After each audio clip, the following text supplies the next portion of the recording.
Hi Gemini, welcome to your mid-September reading. I am Charlene Lizette. I do want to apologize for posting this a couple of days late. It's been a lot of stuff happening at home. But anyways, let's get your reading started. If you're new to my channel, welcome. Thank you so much for stopping by. If you're returning, a massive thank you to you for being a part of our High Vibe community. This may resonate with you if you have Sun, Moon, Rising, and or Venus in Gemini. This is the first time I'm doing I don't know what that was. Mid-monthly readings on the channel. So let me know what you think of these kinds of readings in the comments below. It's kind of just going to be an overview of what to expect from now, mid-September on to the first-ish week of October. What else is there? If you're interested in a private reading, check out the description box below. There's two different ways to get readings from me. One is through a pre-recorded reading through Wizio, and another is a live one-on-one. All right, so many cards want to fly out. So the first card that flipped was the Knight of Pentacles, but we were, not really ready in, or at least I wasn't. So I am going to take this, though, the Six of Cups as your overall energy for the remainder of the month. Let's see what else Spirit, Angels, Archangels, Guardian Angels, Guidance Goddesses, and Spirit Guides have to say for the Gemini collective. Okay. Fun facts, I am showing up in your reading. Okay. Fun fact, I am going to start incorporating crystals a lot more in my readings because I am in the process. I don't do any reversals, by the way, so yeah.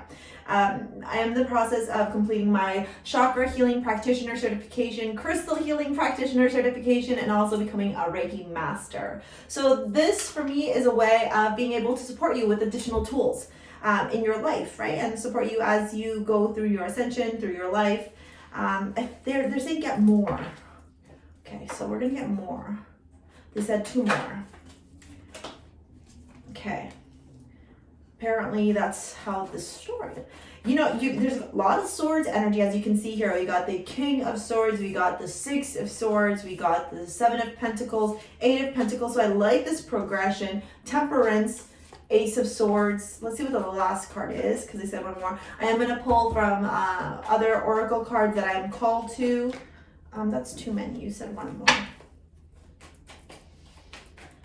I'm trying to see if I get anything. Okay, 2 more. I'm trying to see if I get anything clairaudiently for you. So they're saying, remember when the Knight of Pentacles flipped over just in the beginning? That was actually a message for you to remember that good things come to those who wait. What a cheesy line, but they're saying no, like, for real, good things come to those who wait. This journey for you, for some, it's definitely monetary, an opportunity for you to attract the financial abundance that you have always desired in your life. Has been a long, windy road. It hasn't been linear at all. And they're saying the journey is not meant to be linear. And so where you are so logical and methodical and rational, sometimes you might get into this energy of like, well, if I do A, then obviously B needs to come. And if I do B, well, then C needs to come. But the reality of our journey in life is that sometimes you got to do A and then A1, A2, A3 before we move on to B. They're saying to just remember, it takes time. This is a big message around money, and 7, 8 Pentacles, the King of Wands, is very abundant as well. So it is looking like for many of you, this reading is pertaining to money. So funny enough, I am wearing pyrite. And pyrite is also considered fool's gold. So I would really encourage. Did you guys hear that? Whew. I would really encourage you all to get yourself some fool's gold, okay? Just about like 2 or 3 fingers, depending on how big your finger, I want to say fat, but that's not fair. Big your fingers are. Sorry, my nails are disgusting. I need to go get them done. Above your belly button, grab yourself some pyrite and place it. And then meditate and use affirmations such as, I am powerful, I am abundant, abundant flows freely through me, I am confident, I am a creator, I attract all sorts of abundance in my life. Obviously not all of these may resonate with you, but that's basically the energy I'm picking up here. It is about you switching over into an abundance mindset, right? Lack attracts lack. So if you continue to believe that this money isn't going to come to you, if you continue to believe that you're always going to be in this stagnant energy of counting pennies, counting dimes, and money just not flowing freely to you, well, then that's what you're going to attract, right? And so you really got to switch that switch. Okay, cool. When I see the Six of Cups as your overall energy, this message is coming through so clairaudiently and so claircognizantly and sentiently too, that I feel like I don't even need these. Just by simply glancing down, I know exactly what the angels, the divine realm wants to convey over to you.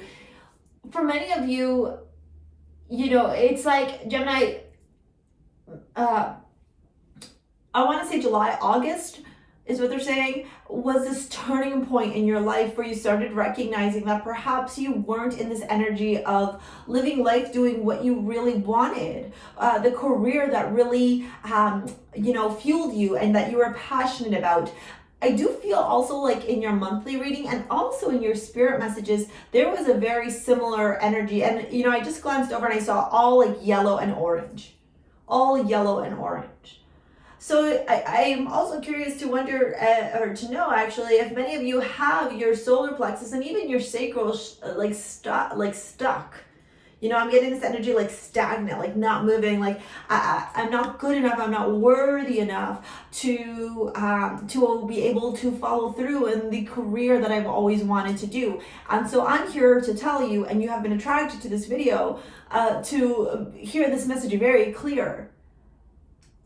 The dream job, the job that you always saw yourself doing, or this energy of what you felt like you were placed on earth to do when you were younger, whether that is scuba diving in the deepest depths of the ocean, or whether it was being a CEO of a company, or whether it was traveling around the world to taste foods at Michelin 5-star restaurants, or whether it was to own your own bakery, whatever that looked like for you, Gemini, that is your life purpose. And what has happened is, as you have grown, as you have evolved, all these layers of other people's opinions and other people's ideals and other people's, belief and systems and patterns have almost become yours. And so you need to shed that, okay? Because when I see the King of Swords, to me that's getting very logical, very methodical, very rational. Some of you might even want to be lawyers or judges or work in the legal system, okay? And this to me is telling me that you need to kind of cut out the bullshit, Gemini, and put your analytical hat on 110%. And understand that if you are analytical and logical and rational, you can find balance. And we are going into Libra season, which is complementary to you, Gemini. So you can actually become that which you have always desired to be. Okay, with the Six of Swords, it's such an easy story to tell, even without the cards. It's coming through so clearly, and I do believe that's because I have my celestite beside me. But do you see how the water is turbulent here? So before, all these judgments, these thoughts, these negativities, these limiting patterns, these lack energy, and now you're going to the smoother road ahead. Okay, Six of Swords. And then you progress to Seven of Pentacles. What you reap is what you sow is the, slogan for this card, in my opinion, right? Are you going to let your harvest grow and become abundant, and are you going to feed it and take care of it and nurture it and then decide to pick it at a later time? Or are you going to be premature and turn around and want instant gratification? Right? Instant gratification looks like, I really want to make 6 figures, so I'm going to go take this fucking job I hate, but I know it's going to give me the 6 figures, just so that I can get that 6 figures like this. Whereas the other energy, right, the side that you are being guided to take is saying, okay, you want to make 6 figures a year, you want to become a writer, right, and you want to be a writer professionally, well, you're going to have to take that winding road, okay? This is success though, because then you move from 7 to, I'm going to put in that work. Eight of Pentacles. Look at this man, how analytical and rational and methodical he is in building his own pentacles, Gemini.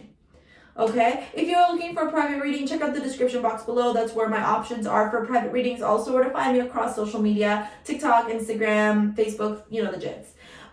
And then when we go into the Eight of Pentacles, we have to remember, like, him building his own pentacles, it's not going to come like this. There is no instant gratification. It's going to take time, okay? And that's why Temperance shows up. Hey, remember, balance, patience. Allow alchemy to become a part of you. The ebb and flow of things, the yin and yang, right? Also, a lot of you will see some big breaks around Sagittarius season, which is coming up towards the end of this year. And as you start recognizing that the more work that you put into this, Gemini, the more that you reap the rewards and you get to see this abundance, you know, slowly build, right? You go from maybe making $100 to 200 to 300, whatever that looks like for you, you get clarity.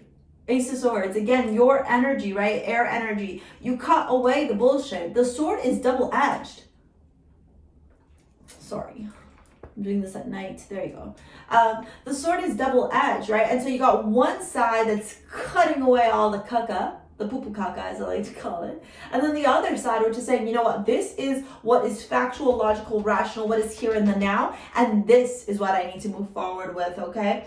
I also did hear as well, many of you could meditate with green adventurine as well. There's something about connecting your heart with your solar and financial abundance that is coming through there. Whoa, okay, why did that fall? Did it break? Anyways, I'm not going to get it now, but that's not there. Is there any other crystal that you want me to recommend to them? Just saying now, move on with the reading. Okay. And then we got the King of Wands. Okay, the King of Wands is somebody who knows how to make something out of nothing. The King of Wands is literally littered in gold, okay? Money dripping all everywhere. Everything the man touches turns to gold, turns to abundance, turns to, this easy flow of money coming through, okay? But where the King of Wands is so, in my opinion, tactful and different than the other kings, especially the King of Pentacles, is that the King of Wands, unlike the King of Pentacles, who's very deep-rooted, grounded, very good with their money, the King of Wands turns around and he takes risks. He goes, you know what? For example, I could start this YouTube channel and, maybe the King of Pentacles turns around and says, no, I'm not going to start it because I'm going to have to put a lot of free hours in and I'm not going to see a return on my investment immediately. The King of Wands says, I'm going to take this chance.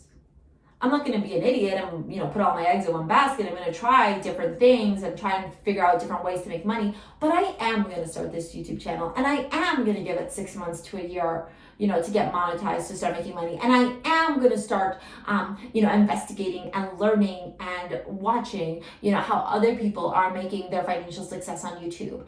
And I am going to take that risk.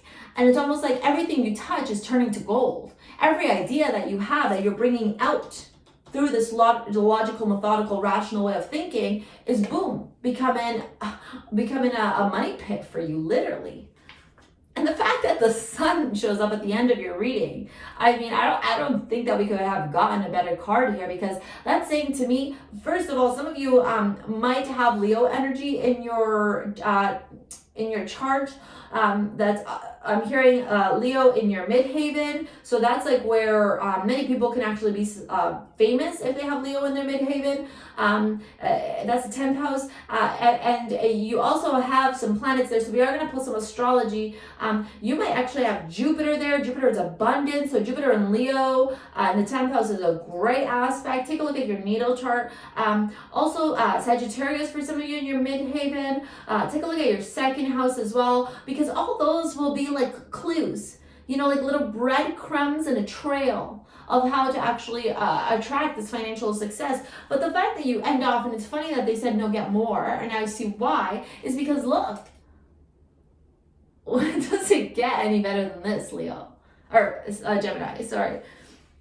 This is the sun shining, you taking those risks and reaping your rewards and seeing literally with your own two eyes. It's not a dream anymore. It's here. It's your bank account going cha-ching, cha-ching, cha-ching, cha-ching, and you're going, you fudge, finally.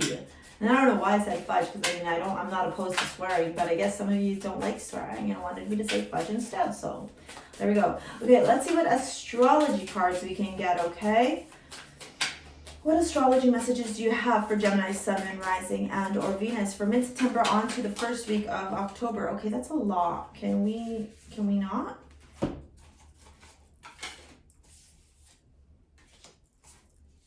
They're saying put these away. Okay, cool. I was nosy and they were like, you already knew that it wasn't, because we're gonna give you 3, they said. Is that 3? No, it's 4. You said you were gonna give me 3. Can I get the 3, please? So that's 2. The moon, Pluto. We are filming on the new moon today, but it's moon in Cancer, right? And Pluto is Scorpio. Take a look at your 12th house. Take a look at your 8th house. And Neptune. Okay, so where are these? So when I get cards like Neptune and Pluto, even the moon actually, because they're all planets, I would encourage you to go and look at where these sit in your natal chart, okay? Neptune is illusions. It's the deepest depths, right? But Neptune is a dreamer. Remember how we were talking about the dreams that you had, bring them down into reality, okay? Neptune is also Pisces, creative, psychic, okay? Then we got Pluto. Pluto is transformation, death, and rebirth. Understanding that we must shed old ideas, shed that lack energy, that limiting belief energy, and walk into empowerment, which brings you happiness and success, okay? And then the moon. Moon, again, is fear, illusions. It's like right now the universe is turning around and saying very, very clearly to you, you need to like dump them. Dump them so fast. Dump all those blockages so fast, right? And you got change. Wow, okay. I understand that nothing can grow or evolve without movement. Holy cow. If that is not divinely guided, thank you, angels, for that, okay? Like that. Like that, okay? I love that I have this set up now because y'all can see the cards and can see I'm not fucking shitting you around. Like, this is literally what the universe is sending my way, and I am just the messenger, okay? You gotta shift that, and I see that you do it, right? Because you go into here like 6, 7, 8, progression, temperance, Ace of Swords, clean, King of Wands, the Sun. It's like boom, boom, boom, boom, boom, boom, boom. I'm not taking any of those that fall on the ground. I am going to take these 2, okay? Although this really didn't feel like much of a love reading, to be really honest with you, I am going to tell you what the cards were, and let's see if we pick up anything. So you got worth waiting for, divine timing is at work in your love life, okay? And then we got let go of control issues, allow the situation to unfold naturally. So for some of you, the 6 of Cups does connect to you wanting to find your soulmate, your divine partner, okay? And the fact that, like, I really don't even, there's no cups in this reading, okay? There's no cups, there's no, other than the 6 of Cups, right, which was the overall energy, it was not part of the reading, there is no cups. So it's almost telling me that, like, you have to do this work first to then move on into attracting your romantic partner that you're desiring. Sometimes we get so stuck in this energy of like wanting, desiring, like demanding, that we forget that there's a reason why we have to take that winding road. All right, Gemini, let me know what you thought of this in the comments below. Subscribe to the channel if you haven't already. Thank you so much for your likes, your comments, your shares, your subscribes. I look forward to seeing you on the next one. Make sure you turn the bell notifications on wherever it is on the screen so that you can be the first to know when I post new videos. And also, I go live every Tuesday night around 9:30-ish p.m. Eastern. See you later, alligator. Peace out.